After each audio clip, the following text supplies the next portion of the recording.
How much does Jordan care about the Temple Mount? Saudi Arabia doesn't really seem to care, saying Muslims pray towards Mecca and Medina. What's the problem with Palestinian homes being empty in Judea and Samaria? All this and so much more right here on the Joshua and Caleb Report. In a world plagued with anti-Israel propaganda, Paul Yavel presents the Joshua and Caleb Report, a positive voice of truth straight from Israel's heartland.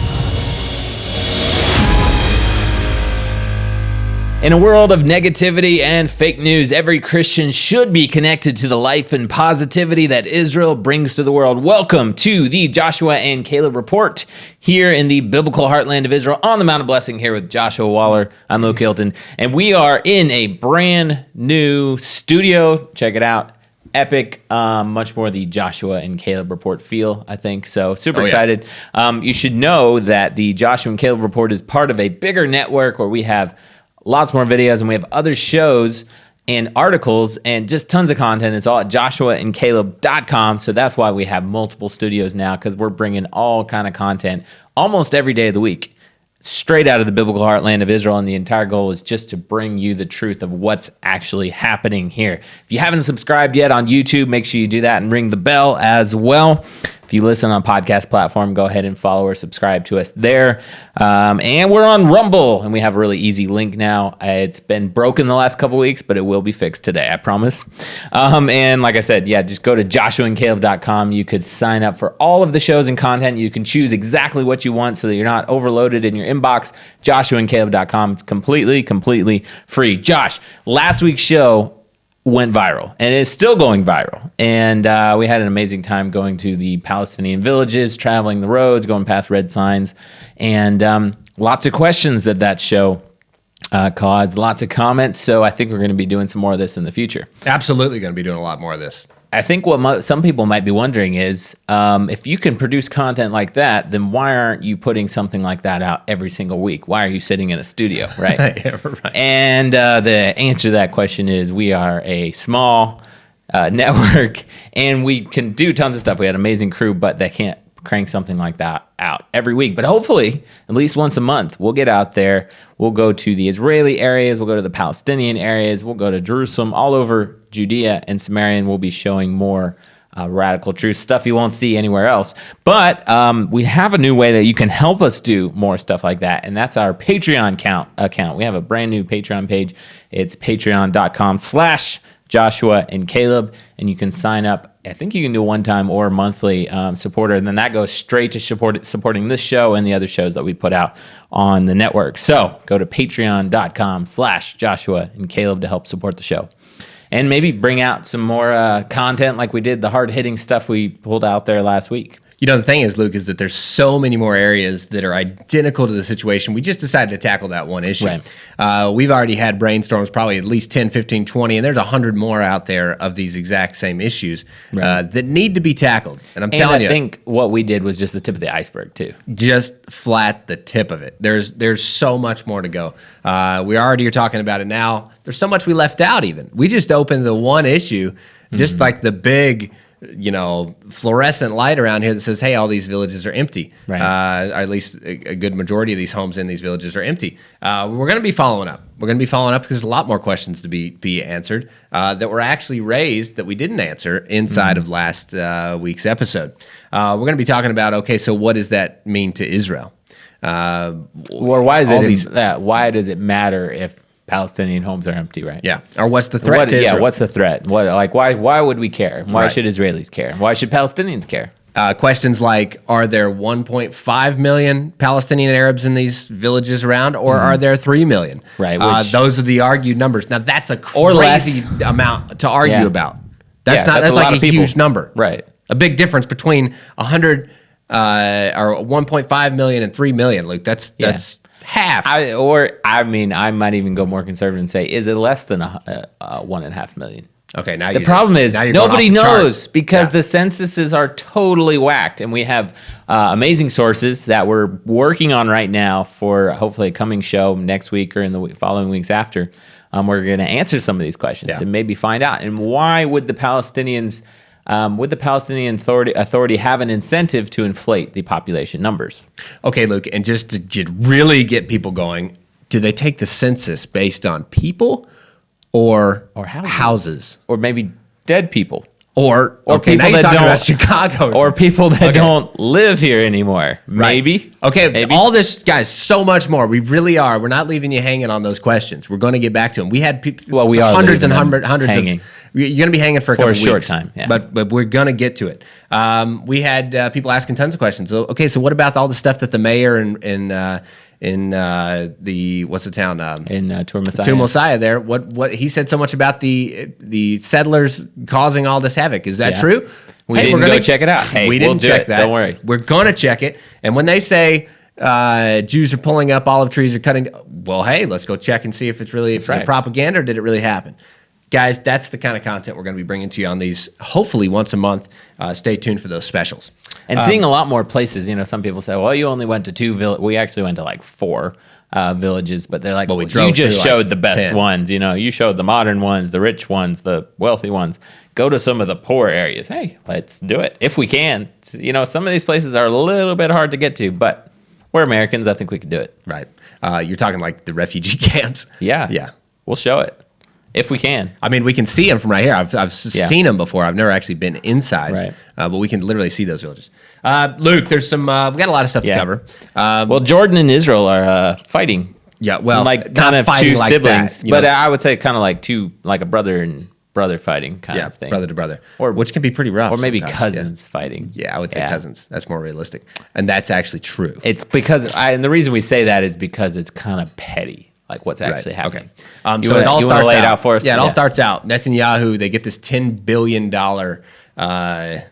investment into the Israeli businesses, a whole assortment of different businesses. There's Israel, the UAE wants to begin to invest in Israel. So they put this big account together and to start investing in these businesses here.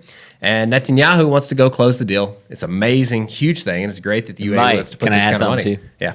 Might also have something to do with the elections happening next week, and Netanyahu tends to really shine during election seasons. Yeah. So Netanyahu wants to make this big moment. He wants to go to the UAE. Okay, so what does Jordan have to do with Netanyahu going to the UAE? Well, it's a lot faster to fly straight over Jordan, and that was the route that Bibi Netanyahu, the Prime Minister of Israel, wanted to take, was to fly over Jordan. Well, just not too long ago, the problem is that what's the crown prince over there's name? Whatever his name Hussein bin Abdullah. Yeah, another Hussein. Which King Abdullah is the king of Jordan, so this would be his son. His son. Right? Yeah, it's his son. So he wanted to come and make a big appearance on the Temple Mount. Right. And on the Temple Mount, it's a big deal. We'll talk about it, but Jordan has joint control of the Temple Mount. Right, yeah. And so he comes to the border. They arrange everything because it's a big arrangement. You got a high official from Jordan coming into Israel, and they got to travel through Israel, and they got to go. And they're kind of like because it's a drive-in. It's not like flying. Yeah. Because Jordan's right here. And so they arrange everything to go and do that. And they arrive at the border with this huge military entourage, way bigger than what they had said it was supposed to be, armed to the hilt, way too much. It was just okay. And so they actually said, no, you can't do that. You can't bring this huge military escort into Israel. That's not according to what we said we do.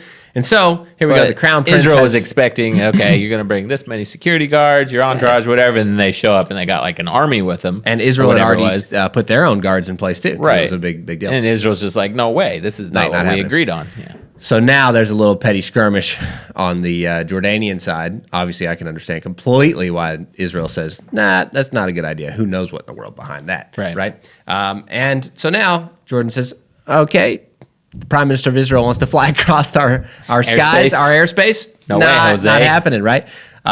So since 1994, Israel's had the peace treaty that Bill Clinton and the whole big deal signed back in the day, 1994. And the peace treaty is crazy to look at it because they've outdone themselves so many times. It's just not even true, all the stuff that they talk about. The first thing on the list is that each party will provide freedom of access to places of religious and historical significance. Okay, so this is a big problem because the on the Temple Mount, the outside of coming with a huge military entourage, right? That's not protocol.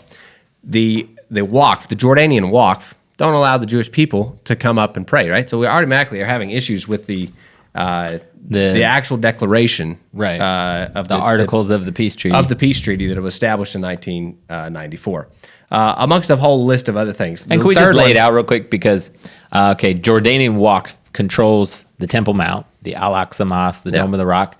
Okay, according to the peace treaty with Israel, both religion, like Israel and Jordan, should have access to the holy sites, right? Because the foundation stone, which is the holiest place in Judaism, where the temple was, where they believe Abraham almost sacrificed Isaac, where the Holy of Holies was, is right under the Dome of the Rock, and the Temple Mount should be a place where Jews are allowed to pray. But what's happening? Every single day, Muslims are praying away from the Dome of the Rock and the Al-Aqsa Mosque towards Mecca and Medina.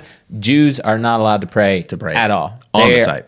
For a few hours of the day on certain days of the week, they're allowed to go up and walk around, but they're strictly attended by the Jordanian Walk, the Israeli police, make sure they don't pray. And there's been years, and it's much better now, but years of people getting kicked off. We've been kicked off. Jews get kicked off. Christians get kicked off. So the articles of the peace treaty are not being adhered to. This is Article 9 of the under the places of historical and religious significance and interfaith relations. Article 9 of the actual treaty. It says, number 3 here, the parties will act together to promote interfaith relations among the 3 monotheistic religions with the aim of working towards religious understanding, moral commitment, freedom of religious worship, and tolerance and peace. Can I tell you something? I've never experienced. I've walked around, but if I was to actually pray or something like that, you would not be feeling a lot of good tolerance. That's not what you feel. Would you say the best possible experience you've ever had on the Temple Mount was like very slight tolerance by the Jordanian Waqf? I just wouldn't even use the word tolerance. Well, they were tolerating your presence there. Yeah. Like as in they weren't kicking you off, maybe? Yeah, if you ever felt like you were being tolerated by somebody, it wasn't very nice. Yeah, I think I bent down and touched the ground one time, or maybe touched a leaf. I think one time we tried to fill up our water bottle at the water fountain, and they're like, no, it's for Muslims only, Muslims only. You try to sit down, your hands and your feet in there. Been up there with my children and my wife, my wife is pregnant, sits down on a little stone, and they're like, no, you can't sit, you have to stand only. Like, that doesn't sound like tolerance, and it doesn't sound anything like peace whatsoever. So, anyways, definitely not. Let me tell you this, though. They're not adhering to this peace treaty at all. The Prime Minister's office, because you got to be pretty sav right now. Like you got to like tone it down. Prime Minister's office says that Jordan delayed in approving his flight path over the Hashemite it was a kingdom. delay. Yeah. So we don't want to be so harsh to say that they had a little feud and a little spat going on. The Prime Minister. There was another factor as well, which is with that Bibi Netanyahu's wife Sarah ended up in the hospital with appendicitis. I think. Yeah. So that's. Obviously that would be a reason for him to cancel his trip as well.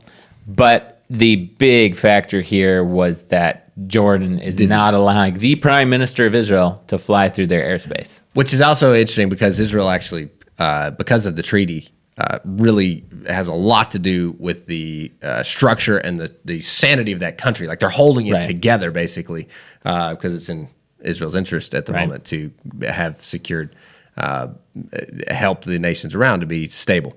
So that's a problem. And the treaty with Jordan is fragile at this point. 1994 is a bit ago now, and we'll see. We'll pray the peace maintains in the region, but we also got to understand what's happening there.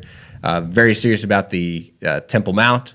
And Jordan's serious about the Temple Mount, but other Arab countries maybe not so much, because Saudi Arabia, they've been coming out with some really interesting messages lately. I thought it was really hysterical with Saudi Arabia, and I never even thought about it, but the whole Arab world, literally they're standing on when they are at the Temple Mount, they're literally got their backsides toward where the temple would be, and they're facing toward Mecca and Medina. I never realized it's kind of in Saudi Arabia's interest to really change the paradigm here. Yeah, well, like tourism, maybe economy. They're saying, why Jerusalem? Like, this is not really what's going on. We always pray towards Mecca and Medina. There's nothing about praying in Jerusalem, and even when you're in Jerusalem, you're facing Mecca and Medina. What's some of the? Can I read a couple of these tweets coming from Saudi Arabia in the last couple of weeks on the importance of the Temple Mount or the Al-Aqsa or Dome of the Mosque for Muslims? One tweet said, "The direction of the prayers of the Jews is not important to us. What is important to us is only our homeland." Saudi Arabia. Another tweet said, our prophet, peace and blessings be upon him, did not leave us with a commandment, even with one word, that Jerusalem must be liberated. The only two holy mosques are in Mecca and Medina. So we got two things going on here. Obviously, Saudi Arabia wants Muslims to come to Saudi Arabia because that's where Mecca and Medina is. First and second holiest places in Islam. They don't want people going to the Temple Mount, but they're also under pressure because for years and decades, Muslim Arab countries have been pressured to support the Palestinian cause. But in the past couple of years, we've been seeing, and especially with the Abraham Accords and the peace treaties that countries are making with Israel, they're starting to have the courage to say, you know what, we really, as the Palestinian cause is more your own fault than Israel, and it's in our own interest to have peace with Israel, to have cooperation. And you know what? It's in our interest to tell the truth. And the truth is that Jerusalem is not a holy place for Islam. The holy places are Mecca and Medina. Yeah. That's where the two holiest mosques are. And the other thing we have, Luke, is we have other Arab nations vying for the a little foot in there because there has been so much propaganda that Jerusalem is a place and they want us to be there. And like Mecca and Medina aren't the places. There's been a lot of propaganda to say that Arabs should focus on Jerusalem. That's not even something that was historic. It's more and more built on propaganda. It's been like an education. And like you're saying, propaganda to teach them that, no, you're supposed to focus on Jerusalem. Right. You're supposed to focus on Jerusalem. Right. So the fact that Jordan is pretty upset, you see when somebody from Saudi, I saw a video last year where Saudi prince was walking through and people were throwing chairs at him and like crazy stuff. The same with the UAE. Right. When they come in, they also are like, oh, we got another Arab nation vying for a little bit of a place on the Temple Mount. So it's a hot spot that we would continue to keep you guys updated on. And obviously, we know the end of the story. Hey, there's going to be a temple built up there. That's right. Everybody's going to be, maybe the nations are going to be a little bit wondering what's going on with this thing. But hey, it's very sound, biblical. It's going to happen. And I think the cool thing is the nations are going to come up to Jerusalem to worship God, and they're going to come up to the temple because the temple is supposed to be a house of prayer for all nations, which includes places like Jordan, Saudi Arabia, the UAE, you name it. Hey, they're a part of the nations. They're going to be coming, hey. Yeah, a lot of people ask, you're saying all this, Israel's for the Jewish people, Palestinians have no right to land. So what about the Palestinians? You can't just kick them out, you can't just whatever. Now, what is their place? And I think our response as believers is the place for the Palestinians and everyone else is yes, to be a part of the story when they recognize the God of Abraham, Isaac, and Jacob and the covenant that he made with Abraham. So that's the place. Yes, there's a place, but it's when you lay down your weapons of war and you decide to recognize that God made a covenant with a people and a land. Right. Then there is a place for you in the story. Yeah. Luke, we got to do some more myth busting. We busted a lot of myths in last week's show. Yeah, I think we might have to make this tradition. We're just going to have to keep busting myths because that's what we're here for. That's what we're really here. Joshua and Caleb report. Joshua and Caleb, they just busted those dirty myths. They're like, what do you think, those giants? Come on, let's go in. Let's take the land, right? I actually have two myths to bust with this one. Okay, you got two. Okay, go for it. Bernie Sanders, maybe a month ago or something, was criticizing Israel for not providing vaccines to the Palestinians. Does anybody listen to him anyway? I don't know. They like his memes or his pictures. Right. So the United States was coming against Israel. That wasn't necessarily true because number one, Israel's not responsible for providing the Palestinians with vaccines. According to the Oslo Accords, you're responsible for your own population, and the Palestinians have their own governing body, right? Two, Israel did give some vaccines as a gesture of goodwill to the Palestinian Authority. Now, in a further show of help, Israel has vaccinated over 50,000 Palestinians in 1 week. And the reason they're doing this is because these Palestinians are working in Israel, right? So Palestinians from the Palestinian Authority, from the West Bank, Judea and Samaria, are coming to work in Israel, and Israel is saying that they will vaccinate 120,000 Palestinians. So you're saying, oh, Israel's only doing this for their own benefit because they don't want the Palestinians to bring COVID from, Judea and Samaria into the rest of Israel. Well, obviously, yes, right? That's just a smart move.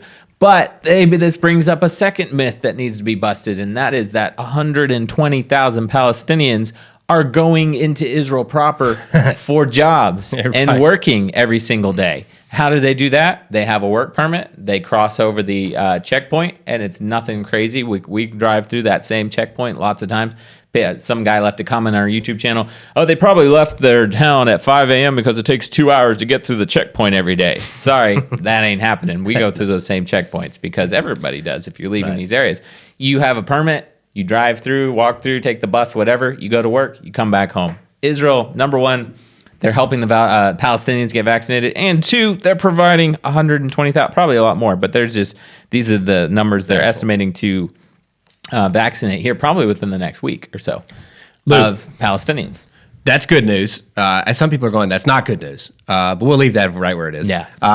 Everybody could still have their own opinions about whether that's good or bad. And I don't know, maybe it'd be opposite. They're like, go get them. We'll just leave that right where it is, though. But some really good news. Kosovo. Yep. If you would have told me before, like a couple shows ago, when Kosovo made the announcement that they were going to move their embassy, pronounce that? I don't even know if I'm saying it right, but I don't either. That's Kosovo. I think it sounds right. It's rolling off nicely. I think it's right. Kosovo opened literally this Sunday. They opened their embassy in Jerusalem, and we want to just applaud Kosovo. And here's the biggest deal, Luke, is this is a Muslim majority country, and the ambassador was so over the top. He says the biggest moment of his life. That he was able to be the ambassador from Kosovo to Israel.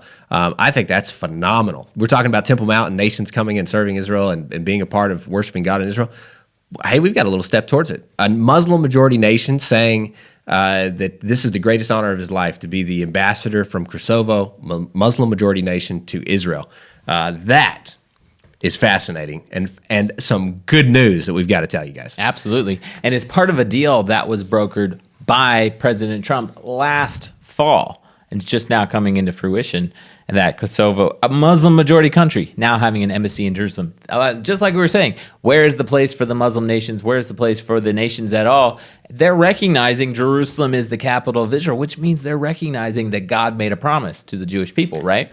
And not only that, Luke, we got Saudi Arabia saying, "Hey, what's the big deal about Jerusalem? You're not supposed to if you're care so Muslim, much you about need to be Jerusalem." you need to be in Saudi Arabia if you're Muslim. Come pray in Saudi Arabia. Leave the Jews alone and leave Jerusalem alone. Let the Jews build a temple even in Jerusalem." They were talking about. They're saying, "Hey, that's the Jewish spot for the temple." Stretch. Now that's going far out for the. But it's going to happen. These Yeah, guys. that's the thing. And I think it's just whether they realize it or not, they are recognizing that God made a covenant with a people and a land. Because if they're putting the embassy in Jerusalem and not Tel Aviv, that means they're recognizing that Jerusalem is the capital of Israel and the Jewish people. That means they're recognizing that there's a covenant in the Bible. So that's awesome. That's really cool. Or they could just be recognizing that that's literally the nation of Israel says that's the capital. And maybe there's we should honor it. Yeah. There's really no other nation in the world that everybody else says, no, that's not your capital. No, that's not right. Your capital's you can't over do that. there. Yeah. Everybody else, you can decide what you want to do, but not Israel. Can we just make that real clear? We tell you what to do. That Israel in what, we're at 70, what are we at? 72 years or three. 72 or three. Yeah. The capital was never in Tel Aviv. I think 73 this year. The capital has never been in Tel Aviv. No. Ever since the founding of Israel, the capital has been Jerusalem. The Knesset, the governing body, sits in Jerusalem. You mean the founding of Jerusalem, like David? And no, I'm talking about the modern state, 1948. Like 4,000 years ago. If you want to keep backing up, it's actually it wasn't in Tel Aviv either. It was actually in Jerusalem as you just keep going back in history. Exactly. So that a nation outside has the audacity to tell Israel that Jerusalem is not their capital is a cry and shame and a horrendous mistake.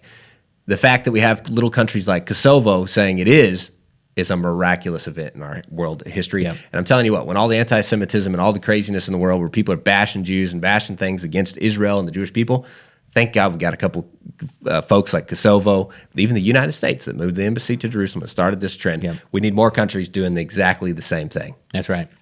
Amen.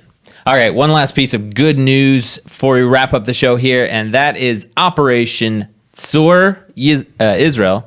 And this was an operation started last year to bring the Jewish people from Ethiopia. This has been going on for decades, right? Bringing Jewish people home from Africa. Just finished this week with the last 300 immigrants arriving from Ethiopia to Israel last Thursday.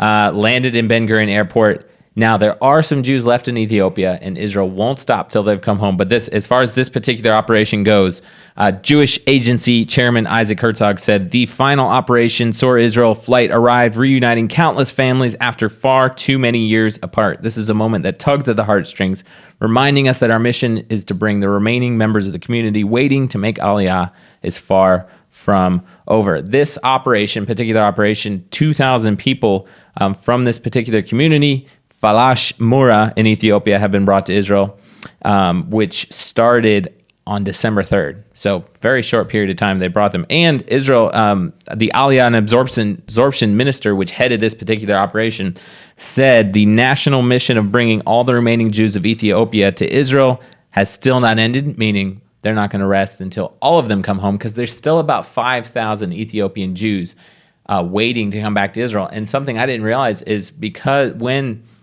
Israel started bringing the Jews from Ethiopia home several decades ago, you're talking about families. Some of them came, some of them got left. You got Ethiopian Jews that haven't seen, mother or father, son in 20 years. Wow. Or 5 years, 10 years, 15 years. So this is an amazing thing that they actually come to Israel, are reunited with their families.